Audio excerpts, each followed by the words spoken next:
પંચમહાલના સુપ્રસિદ્ધ યાત્રાધામ અને શક્તિપીઠ પાવાગઢ ખાતે આજે સદીઓ જૂની પરંપરા મુજબ હોળીના પર્વની ધામધૂમથી ઉજવણી કરવામાં આવશે. જોકે આ વખતે ખગોળીય ઘટના એટલે કે ચંદ્રગ્રહણના કારણે હોળી દહનના સમયમાં ફેરફાર કરવામાં આવ્યો છે.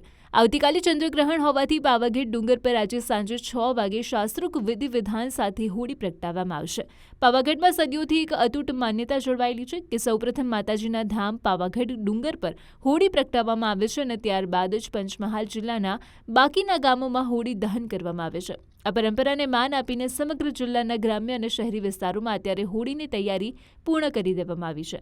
પાવાગઢ યાત્રાધામ પવિત્ર મંત્રોચ્ચાર અને રીત રિવાજ સાથે હોળી પ્રગટાવવામાં આવશે, જેને જોવા માટે મોટી સંખ્યામાં શ્રદ્ધાળુઓ પણ ઉમટી રહ્યા છે. ચંદ્રગ્રહણની અસરને ધ્યાનમાં રાખીને પૂજારીઓ અને ટ્રસ્ટ દ્વારા નિર્ણય લેવાયો છે, જેથી ભક્તો સૂતક કાળ પહેલા દર્શન અને પૂજનનો લાભ લઈ શકે. પંચમહાલમાં અત્યારે ચારે બાજુ હોળીના પર્વને લઈને હર્ષોલ્લાસ અને ધમધમાટ પણ જોવા મળી રહ્યો છે.